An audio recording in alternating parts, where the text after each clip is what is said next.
Well, g'day curd nerds. G'day curd nerds. Well, g'day curd nerds. Well, g'day curd nerds. Well, g'day curd nerds. Well, g'day curd nerds.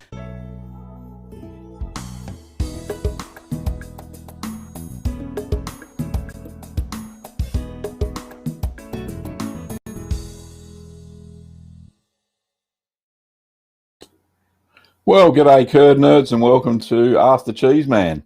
Hopefully everything's working here. I'm still getting used to this new software, but it looks okay.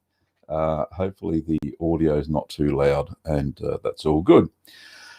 Okay, thanks for joining me on Ask the Cheeseman, episode 159. So it's 159 episodes. That's a lot of episodes, isn't it? Big shout out goes to all of my financial members in the form of patrons over at patreon.com and YouTube memberships. Thank you so much.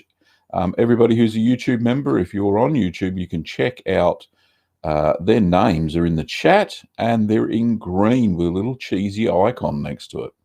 So big kudos to those guys and girls who support the show on a weekly basis.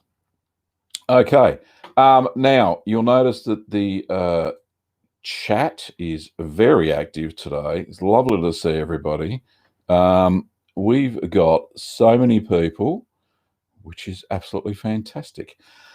Don't forget that we are, what are we doing? We are now live on not only YouTube, my normal YouTube channel, but Facebook, the Little Green Cheese page, and on Twitter under my cheeseman.tv Twitter handle. So that's all working as far as I can tell. And allow me to introduce myself. I'm Gavin Weber. I'm the head curd nerd today. And I will be answering your home cheese making questions. Fingers crossed.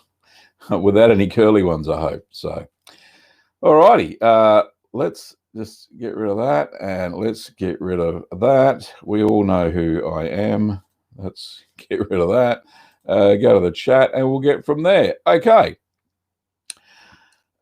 Just a few updates. There'll be no gallery today. I didn't have enough pictures. I think there was one sent in. So if you want to send a gallery picture, then you can do so either on the Facebook page, Little Green Cheese, or on YouTube. Go to the About tab and there'll be an email address that you can send through all of your cheese making pictures. So all the pictures that that you've created, doesn't matter if it's my recipes, but any cheese that you've created or cheese related topic, then shoot through your photos. And next week they will feature in the gallery. Nico says he's got some pictures to send. A little bit late now. Can't organize them all. But yeah, so if you've got some pictures to send, shoot them through. That would be absolutely fantastic. Now, you're probably wondering about the lack of video tutorials, cheese making tutorials. Well, the last 3 weeks been in a bit of a funk since we lost our faithful dog, Teddy. Unfortunately, he passed away, and I think I mentioned this in not last stream, but the stream before. And really we've been grieving, so I really haven't been making any videos at all. But we'll be getting back into that this week. I've got one scheduled to be filmed today, and we're going to be making some cheese next weekend. I've still got the Appenzeller that's on the go. I have slightly neglected it, so hopefully it's not all covered in mold, but I'm sure I can rescue that, and we can continue on with the affinage of the Appenzeller. But other than that, not much we can do about grieving. That's just one of those natural processes. Okay, so if you also, during the chat, if you have any suggestions on cheeses that I have not made already and you'd like to see a video of, then if I can find a recipe, then I'll write them down and I'll add them to the list. Okay, now, of course, this is Ask the Cheeseman. We've got questions, but let's say g'day to a few people first. First person on the chat when it hit 8 o'clock is Jesse. G'day, Jesse. We've got Albin. We've got Craig. G'day, Craig. Lovely to see you. I know Ruth's there somewhere. She was before the stream started, so she didn't appear in my other chat box. Antonio. We've got Karen watching on Facebook. We've got Charles. We've got Kelly. Lovely to see you, Kelly. Jean. We've got Jean. Who else we got? We got Martin from Scotland. Lovely to see you, Martin.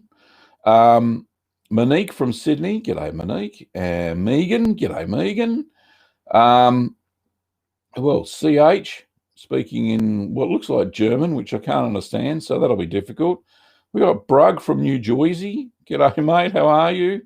Who else? We got another Martin there. We got Mary Doku,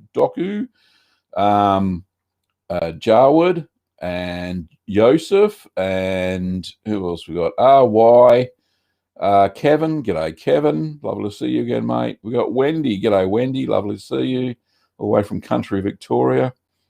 Stephanie. We got Lindsay. We got Nicola, of course. Charles, and who else we got? We got Jose. We got Elite, MBR. And of course, we've got Kim, who's already in the chat, putting in links and all that sort of stuff, as well as helping out with anybody who is naughty, I suppose. So we'll fix that as well. Okay. So let's move on and answer the first question. So got a unique little feature on the software that we're using that we can put a question up on the screen if I can find one.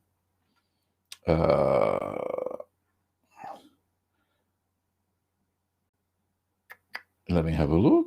Okay, first question of the day is from Jesse. Says, the most easiest recipe for cheese. I suppose you can't get... Where am I? There I am. I'm in the middle. The most easiest cheesy recipe. With just the stuff in your own kitchen, I would think that sweet ricotta is probably the best and easiest cheese to make first time round. Kim, if you can pop up the link to sweet ricotta, that would be absolutely fantastic. And that will help out Jesse to no end. Okay.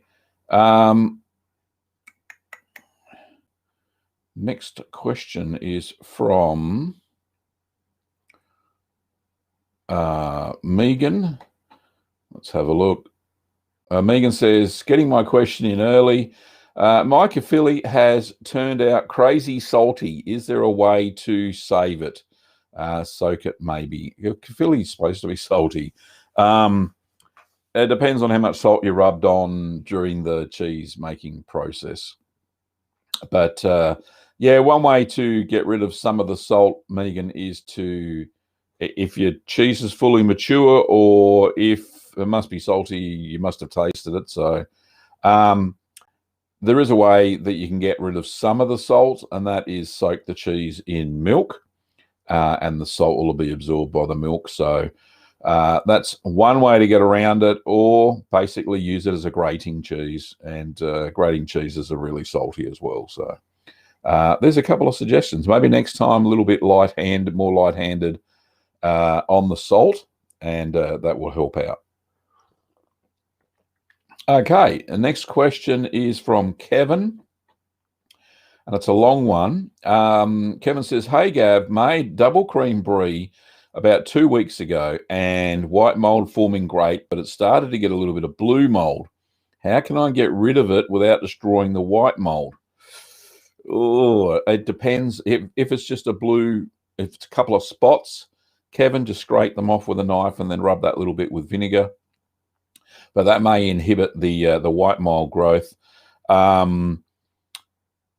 So somewhere in the process, there's been a cross-contamination or a contamination from Penicillium roque 40 that has been lurking either in a ripening box or it's really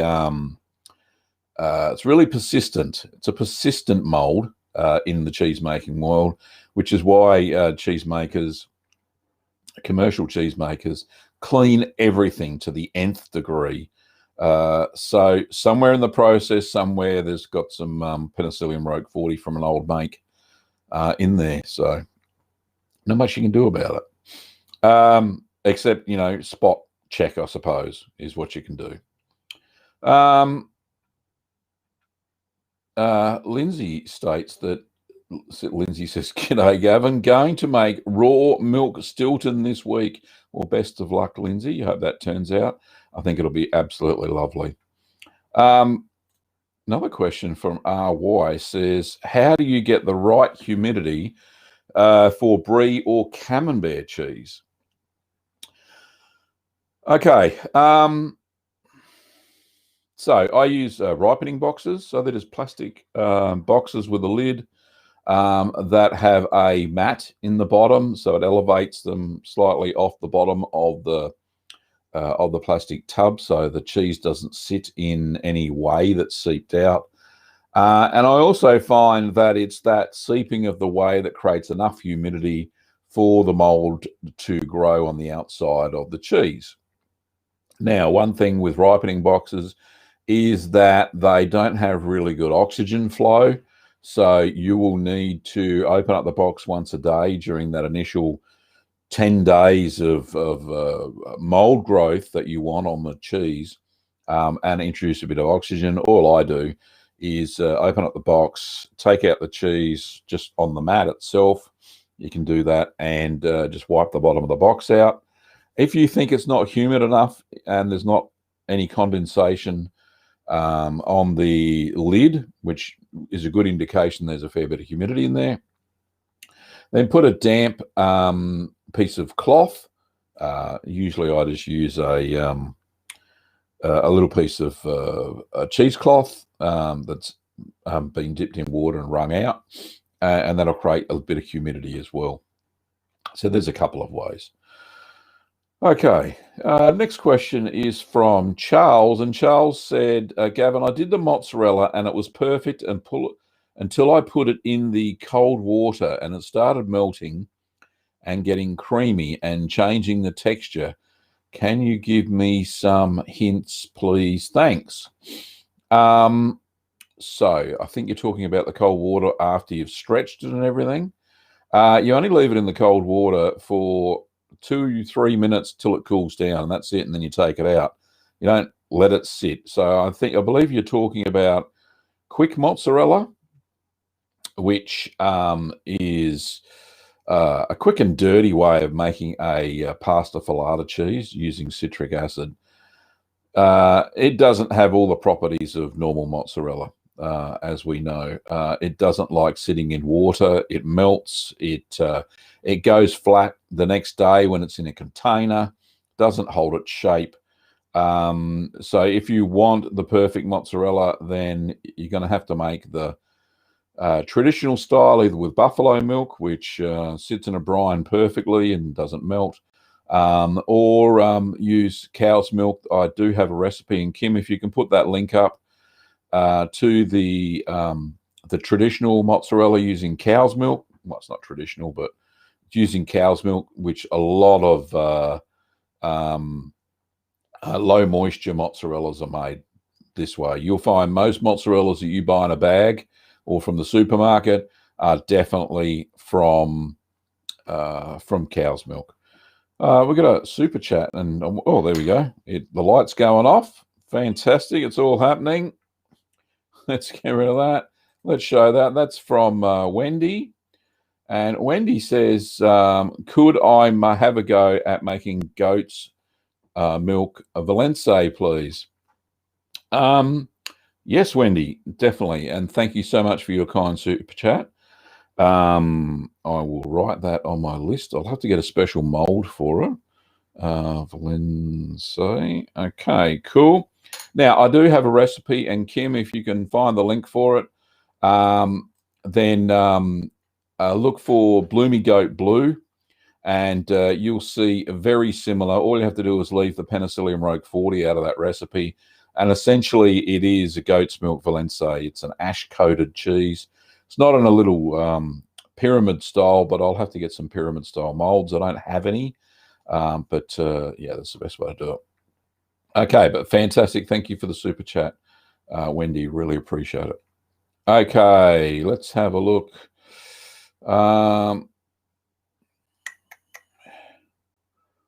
Yeah, I think got another question here somewhere. Oh, Kevin has started. Have you put the Ruth's recipe up for bagels on your Facebook page? I still can't find it. No, unfortunately, I haven't. I better do that. I did promise that 2 streams ago. Bagels on the Facebook. Haven't done a lot really, except do work and that's it. Really haven't. Anyway, so moving right along. Sorry, Kevin. I will put that up there. We'll get that sorted. Megan has asked for a cheese called. Can you make a seaweed cheese? Seaweed cheese, like the Welsh one. Don't know what that's called, but I'll have a look. Seaweed, and don't live near the ocean, so that may be a problem. But I'm sure I can use what's it called? Nori paper. You know, that stuff they wrap sushi in. I got some of that. That'd be interesting to put around a cheese, wouldn't it? Okay. Let's have a look. Wendy's got a question. Can I make ricotta with whey that has been in the fridge for a day? Oh, could be too acidic. I don't know if anybody else has chimed in. But yeah, you got to make it within 3 hours of making the original cheese. So you really can't do that. So yeah, there's not much you can do about it. But yeah, within 3 hours, and that's the best way to do it. Okay.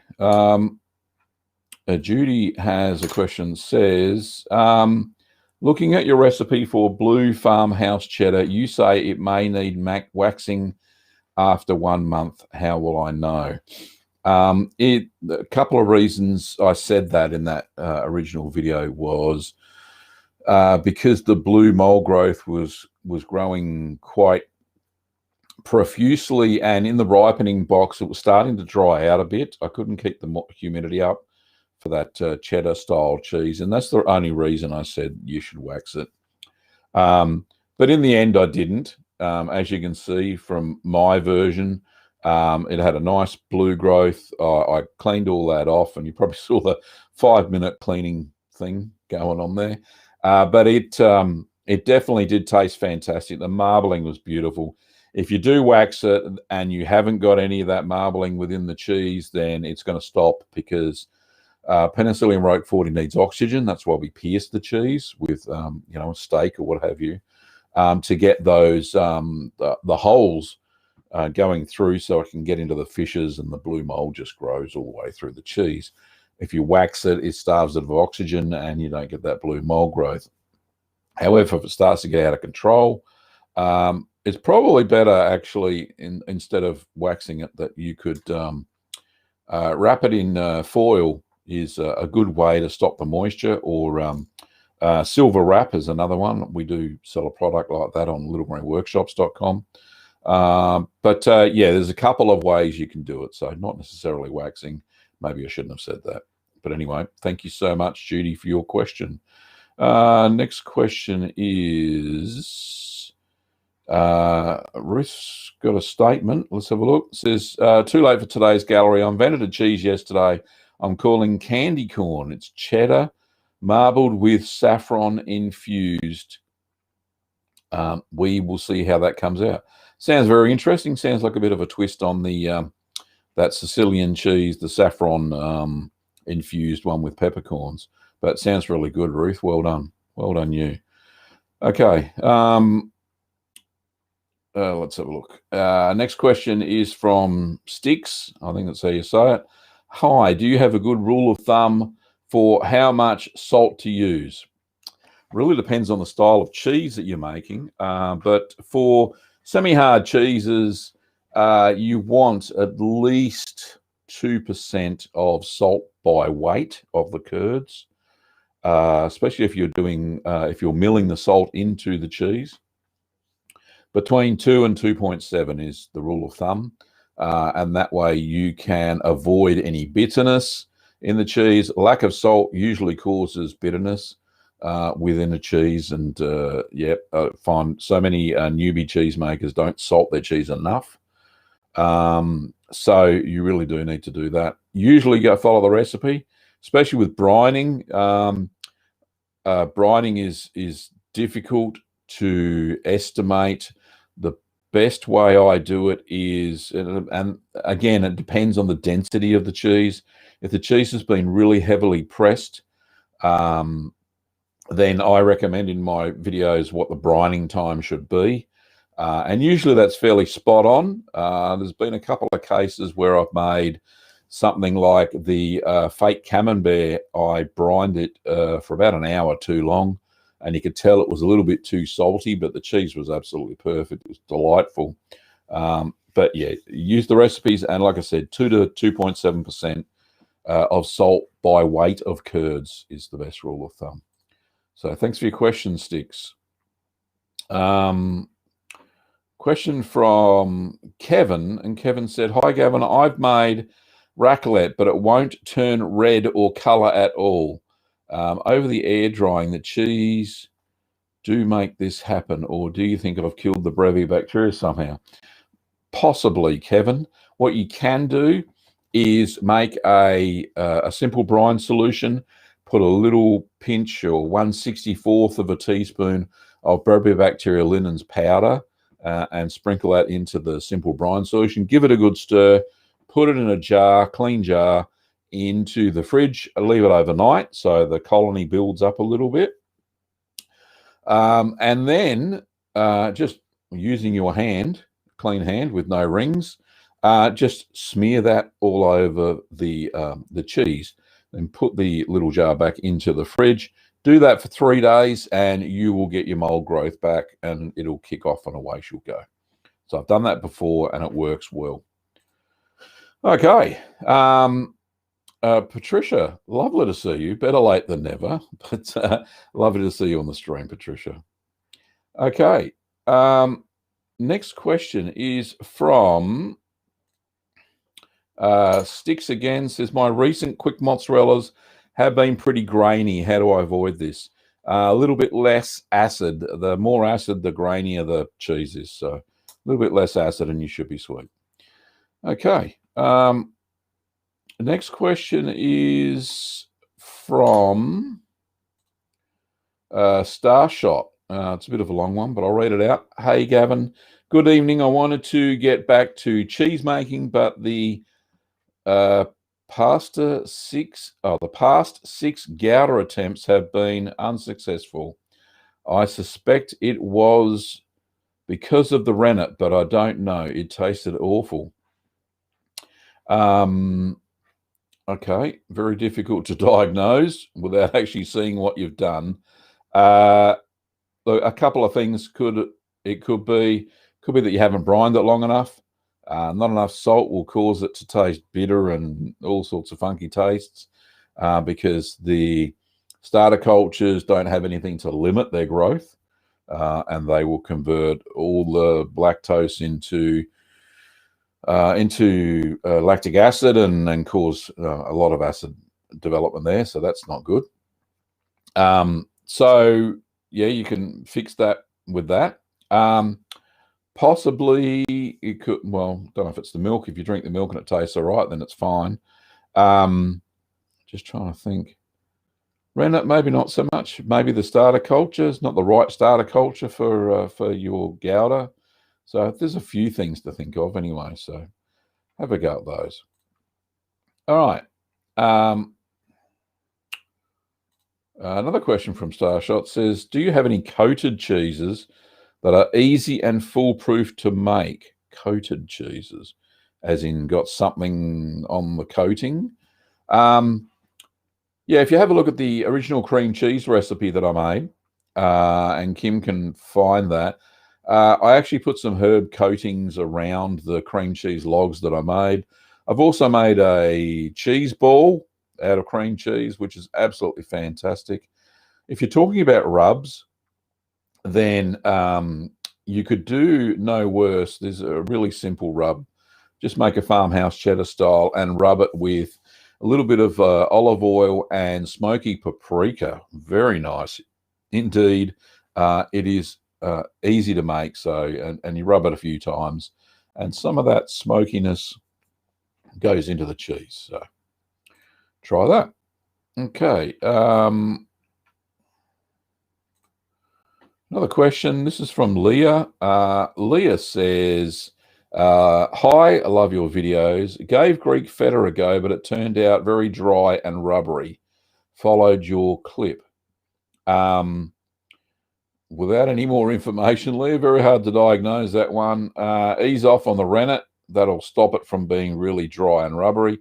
But feta tends to be dry. Once it's mature, it's dry, crumbly, not rubbery per se. So a little bit less rennet, and I think that'll fix it up for you. But yeah, give that a go. As long as you get a curd set, you're right. Excuse me.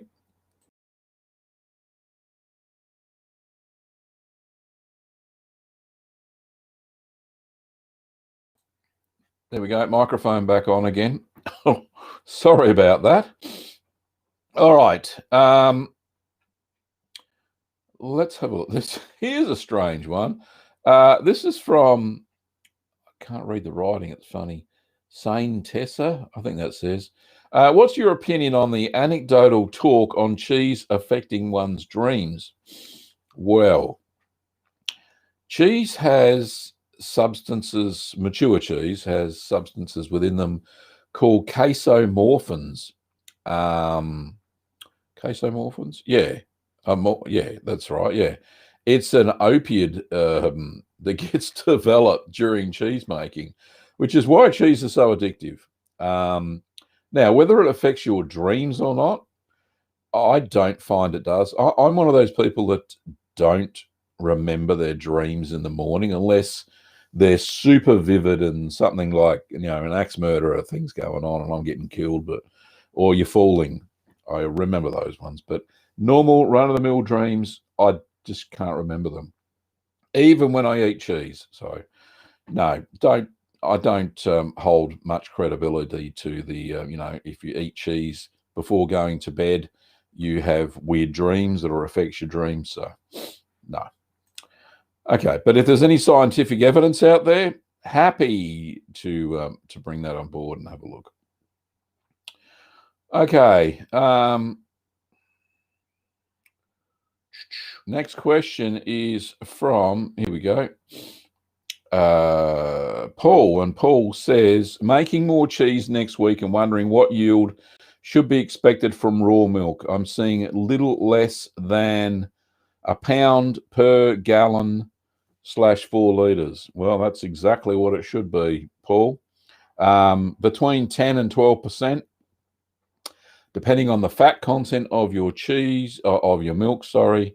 So if it's between about 3.8% to about 4%, you're going to get about a pound per gallon, or that's half a kilo, 450 grams odd, per 4 litres. So out of a 10-litre batch, I usually get between 1.1 and 1.3 kilograms of cheese.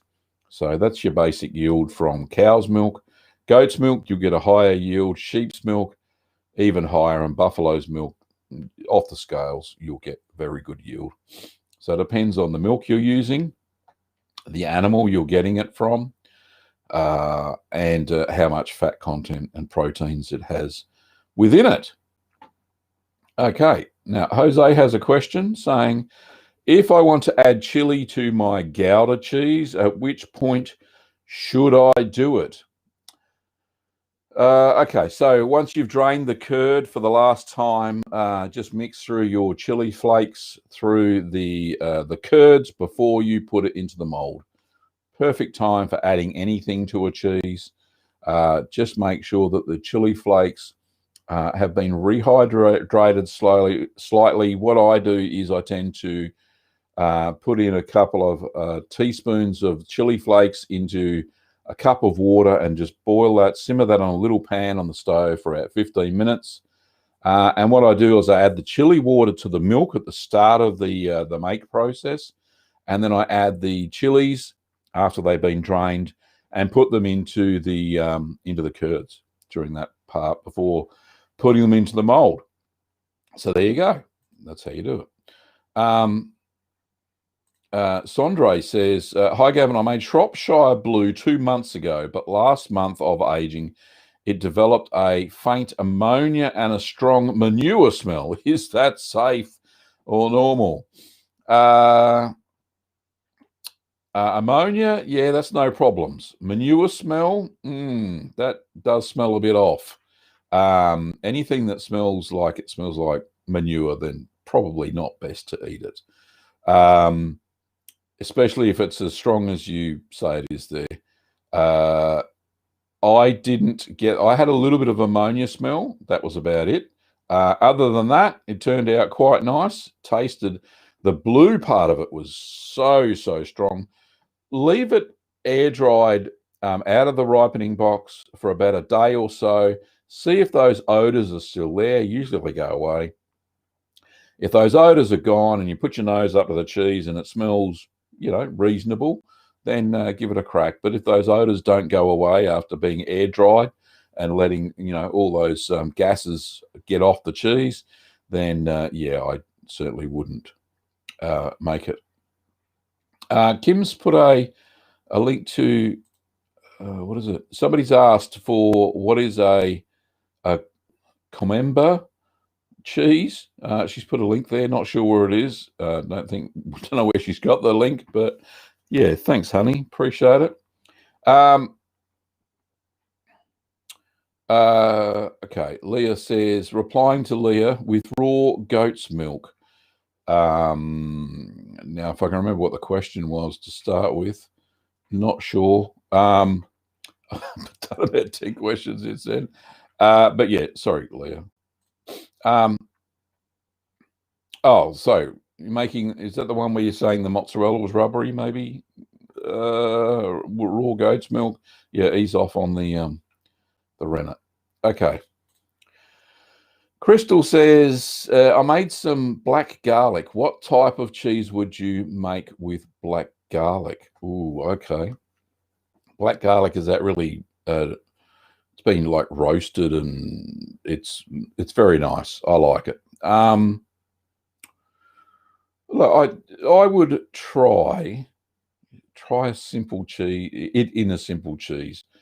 Normally, garlic and cheese don't mix during the ripening period because it's got a lot of sulfur in it, even when it's dry, and it tends to kill off the lactic bacteria and doesn't allow the cheese to develop properly during the cheese making process. That's why you won't find many garlic cheeses. You'll find soft cheeses that are garlic, that have got garlic stirred through. Excuse me. Then a drink. But if it's a lot of black garlics are on the drier side, so you could try a farmhouse cheddar, stir-curd cheddar, and when you add the salt, add the finely chopped black garlic and see what happens. Can't guarantee success, but see what happens. But that's probably the best way to try it. Okay. Stick says, do you have any thoughts on adding hot chili paste or chili extract to cheese?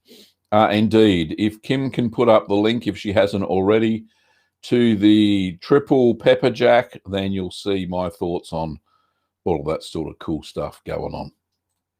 Okay, we've got another super chat. Get all the way down the bottom. There we go. Let's have a look. Oh, I'll kill the sign. Sorry. I better concentrate on what the heck I'm doing here. All righty. This is from Alana. Thank you, Alana, for your $6.99 Canadian super chat. And your question is, can you age different types of cheese together in the same fridge? For example, Asiago and a blue or a brie? Indeed, you can. I use ripening boxes to separate the mold ripened cheeses. I've ripened successfully a blue cheese in the same fridge as a camembert that I was making at the same time, camembert style.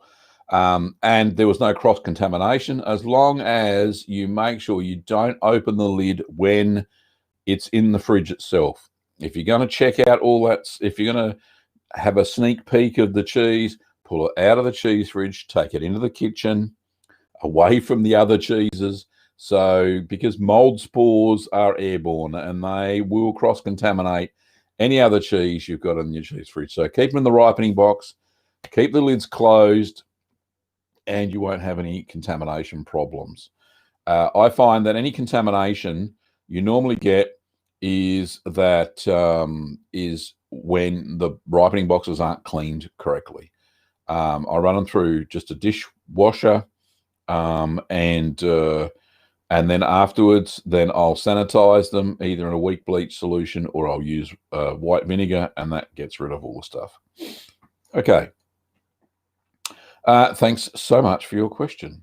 I hope that answered it. Let's get back to the other questions before where I'm up to. Okay. Well, another super chat. This one's from Carl. Do I have... No, there's no message attached with it. Hopefully that turned the sign off. But thank you, Carl, for your $4.99 super chat. I appreciate it. Okay. Back to the questions again. I did see one about what's the difference between Lordy Lando. Can I get my questions answered? Can't say I have seen any. Where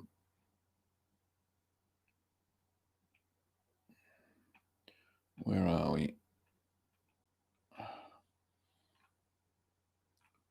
Lots of mold stuff.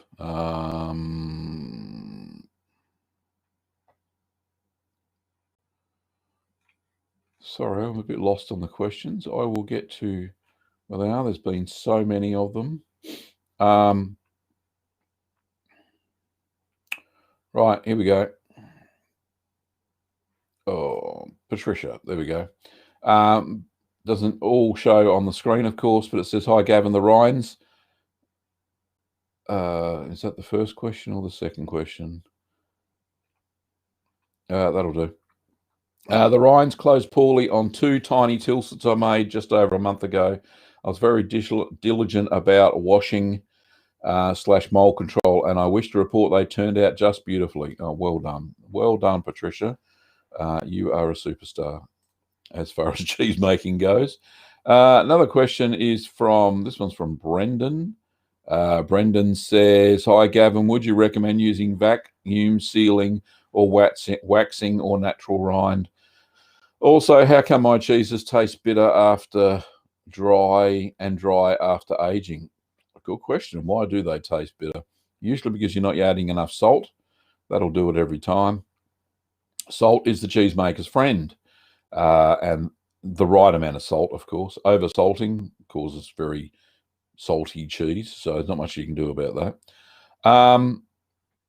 So yeah, not sure. Haven't seen your process, but as far as the difference between vacuum sealing, waxing, and natural rind, vacuum and waxing are interchangeable, except when you make something like a Jarlsberg, where I prefer to wax it, or some of those Dutch cheeses like Edam and Gouda, because they tend to have a little bit of gas formation. Not always, but sometimes.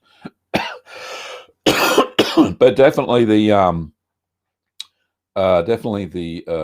Jarlsberg, I'd wax that. Natural rind, well, it depends on what the recipe says. Follow the recipe, you can't go wrong, and usually it turns out okay.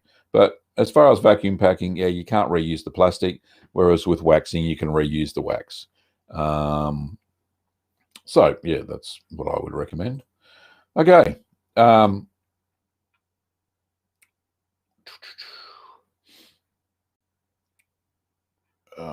This is a question for Kim. I don't know if she's answered it. But question for Kim, are you doing any soap making videos yet? We don't have any new ones yet, Kevin, but we will be starting those soon. We're just putting the finishing touches on the studio. We don't have a sink out there yet, so we can't make any soap making videos, unfortunately. Maybe some melt and pour ones, but we'll see how we go. Thanks very much. Next question is from,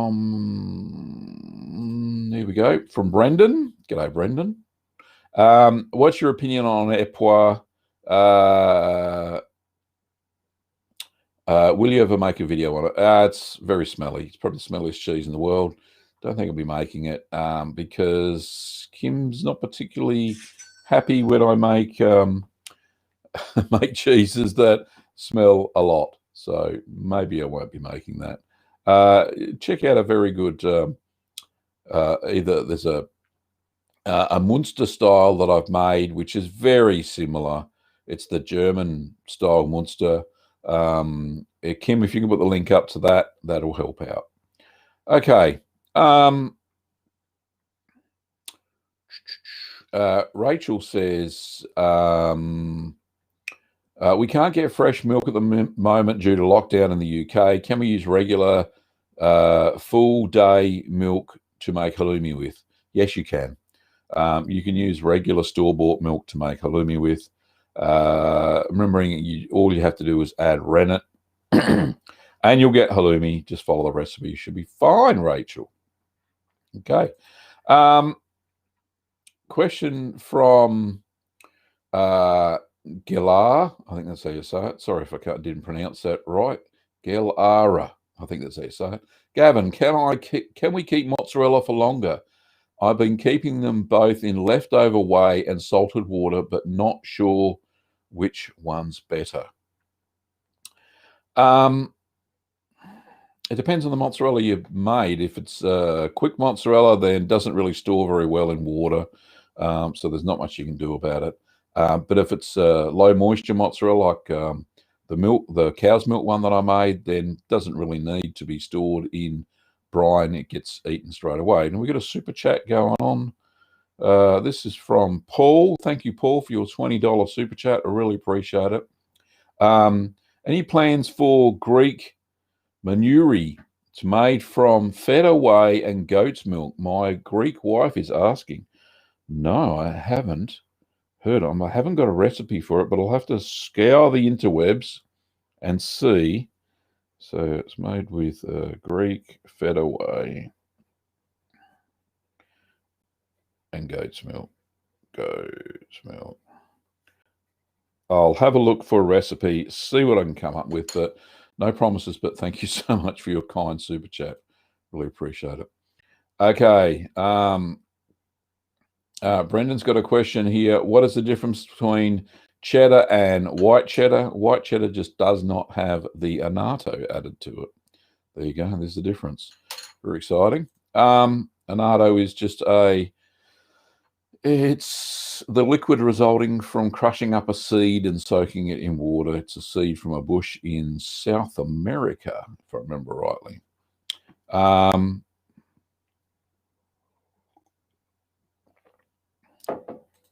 Craig says, have you had a go at using a sous vide wand setup yet to make cheese? I swear by them. I haven't as yet, Craig. My sous vide is still in the box.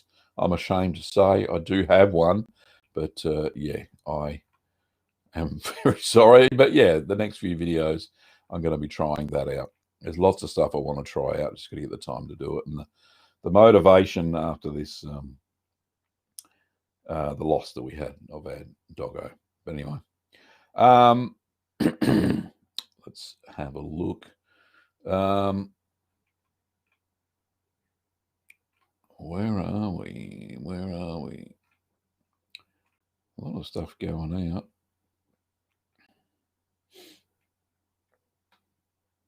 I've got a guy who's been doing quite a lot of talking there. Wario says, hello, Gavin Cheeseman. I am your biggest fan. Hello. Okay, lovely. Thank you. And we've got another super chat going on. all the way down the bottom. Let's just kill the light. Okay. This one's from Kelly, and Kelly says, "Hi Gav, do you know of a recipe for, oh, I can't even pronounce this, Sotto Ceneri?" I hope I said that right. No, I haven't seen a recipe for it, but I'll have a look, see what it is, and put it on the list. Ceneri. Sounds very interesting. Anyway, I'll move right along, but thank you, Kelly, for your $3 Aussie super chat. Appreciate it. Okay, back to the question. Kevin has a statement here. Says, tried to make Queso Minas, and it worked out great. Takes a lot of salt, but don't be tempted to put less because it will be tasteless. Yeah, it really starts off with raw milk, as I found, Kevin. From the recipe that I got sent by the kind Brazilian man whose name slips me, but yeah, it's very interesting indeed. And it's a traditional cheese of Brazil. Okay, there are a few Brazilian cheeses, obviously. Let's have a look. Ruth has a question that says, Gavin, when doubling a recipe, do you change the pressing time? When you change the recipe, yeah, are you talking about, oh yeah, so when you double a recipe in size, do you change pressing time? Yeah, I tend to press longer, Ruth, and I'm trying to get the rind to close, as you know. It's one of the key things with some of those cheddar-y style cheeses, that you really do have to get that rind to close before you get that cheese to successfully mature. So yeah, if I would press it longer, as long as there's no whey really seeping out, you're trying to get the rind to close. Once you've got it closed, then yeah, press the heck out of it. Like normally for a 10-litre make, I use about 50 pounds of pressure, and usually it's an overnight press for most of those. So look, have a look after the time allotted in the recipe. Check it out. If you think it needs a little bit more time in the press, then it certainly won't hurt it, for sure. Okay, moving right along. What's the time? We've got 15 minutes to go. So if I've missed your question for whatever reason, then yeah, just you'll pop a super chat in there and I'll get to it straight away. Leonidas has a long question here. Have you ever had anything like monosodium glutamate, disodium isocyanate, or disodium guanylate to cheese to artificially increase their umami, which is the savory flavor? I'm on a bit of a scientific gastronomy kick at the moment. I can't even get my words out today. But no, I've never had anything like that. I have a problem with high levels of MSG, monosodium glutamate, because it gives me cracking headaches, something shocking. Part of the disorder that I have called new daily persistent headaches, that I do get a headache every day, lucky me. But I find MSG flares it up even worse. So does aspartame. So two of those chemicals. I know MSG is naturally occurring in small doses in things like mushrooms and fungi. But no, I wouldn't add it to my cheese. But feel free, go for it. If you've seen anything like that, then yeah, that'll work well.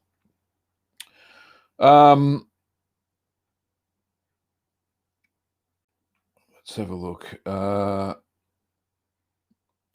a question from Lordy. Lordy says, can I use yogurt culture instead of aromatic mesophilic culture? I'm running experiments, but I want your prediction.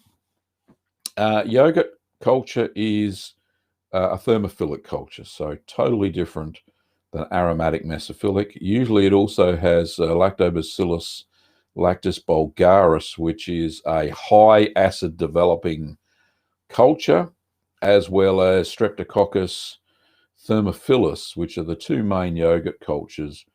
You'll find that they tolerate high temperatures very well during yogurt making, but will not give you the same result as an aromatic mesophilic. Aromatic mesophilic has a strain of 4 cultures in it, one being gas-producing culture and the other one being one that enhances the diacetyl effect of the cheese. It makes it taste a little bit buttery.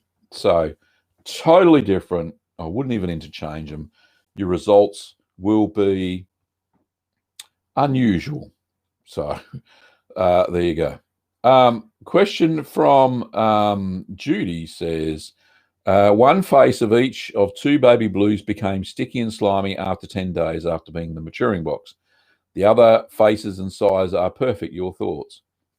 Too much moisture on one side by the sounds of it. Look, blue cheese does become tacky. That's just one of the things it does, especially when it's growing the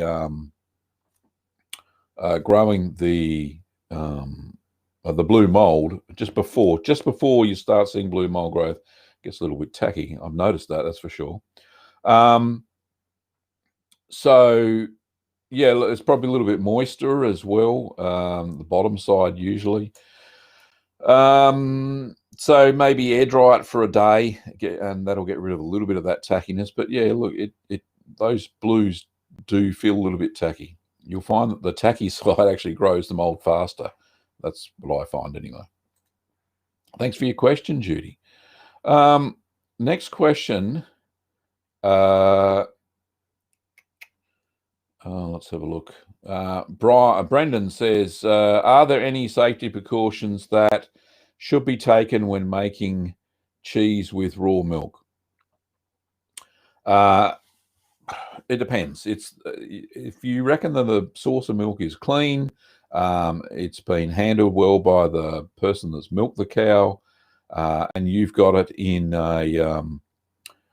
a clean condition, you got it quickly, then yeah, you shouldn't have any issues. If you think that there are any issues whatsoever, then do some pasteurization on it. And Kim, if you can put up the link to the low temperature pasteurization, that would be absolutely fantastic. And Ruth has done a super chat. Thank you, Ruth, for your kind $20 super chat. Says, thanks, Gavin and Kim. Hope Holly is doing okay. You can't really see her, but she's in the chair. And the rest of you too. Where is she today? She's down here somewhere, Ruth. Holly, you want to be on the camera? Come here, darling. Oh, here we go. There's my Holly dog. Hang on, I'll just get rid of the... Oh, I bumped the mic. It's all happening. There we go. Say hello, Holly. Oh, there we go. There she is. That's my cheese tasting dog. Look at the camera, honey. It's not that bad. There we go. Say hello to your fans. There we go. I'll put you back. There we go. Oh, sorry for waking you up, Holly. Right, she's a Silky Terrier, Australian Terrier cross, which is why she's a bit of a bitzer. But yeah, she's doing all right. She's getting lots of love and attention, Ruth. Thanks for asking. And look, I think she was a little bit depressed the first week or so, but I'm not saying she's forgotten any Mr. Ted, but you know, we all miss him, of course. And I've been really struggling. I want to put together a little video for the vlog channel, and you haven't seen anything there for 3 weeks either. So I'm going to do that today. I've made up my mind. I'm definitely going to get that done. So yeah, we all miss him, but yeah, she's doing okay. She's getting lots of love and attention, which is fantastic. Okay. Kim's been banning people left, right, and center over on Facebook, which is fantastic. Thank you, Kim. You really do a magical job there. You're a lovely moderator. Let's have a look. We've got a regular on the show. Jim, it's lovely to see you. Looks like you're a bit late, unfortunately. The show is nearly finished. We've only got 7 minutes to go, mate. Sorry about that. Okay. Brendan's got a question. Says, how long do I age white cheddar? For the same amount of time you age normal cheddar. Like I said, white cheddar is just without the annatto in it. So just follow the cheddar recipe and you should be fine. The next question is from I think it's from Amber. Sorry about these questions. We'll get there. Amber says, hello, what would happen to my cheese if I aged it in a 5 degrees chiller? Gouda and Swiss cheese, thank you. It will be very slow in maturation. 5 degrees is way too low. It's going to be about 13 degrees Celsius for those two styles of cheeses. Maybe a little bit cooler, maybe down to 10. You could do for Swiss. I know Swiss is a fairly cold maturing cheese. Or Swiss styles. I think you're talking about Emmentaler is the main Swiss sort of cheese that has big eyes in it. There's no Swiss cheese per se. There's no name. There is stuff called baby Swiss, but there's a little bit different. It's usually the whole sizes, but yeah, they actually have proper names like Emmentaler.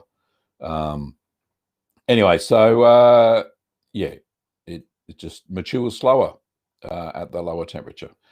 Okay, moving right along. Brendan has another question. Which is the best milk to make cheese with? Whatever you can get your hands on. The worst, I'll do the worst first. So there is a video, and Kim, if you haven't already put the link up, that would be fantastic on the best cow's milk to use. If you can get your hands on raw milk, which is nice and clean, then that's obviously perfect. And I think that was the question you asked before. But pasteurized, unhomogenized milk is second best. Yeah, that's what I use, and I don't seem to have any problems with it.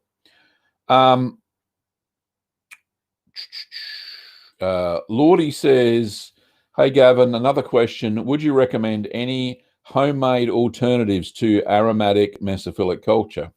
Yes, indeed. So in the supermarkets, you can buy this stuff called cultured buttermilk or buttermilk. It's thick. It's like a, well, it's buttermilk. They make pancakes out of it. It's just a cultured milk. And the culture they use in that is aromatic mesophilic culture. So you can use buttermilk as a substitute. If you have a look at the triple pepper jack recipe, I actually use cultured buttermilk within that recipe to make that cheese. So yes, there are alternatives, and that's cultured buttermilk to mesophilic. So I hope that works.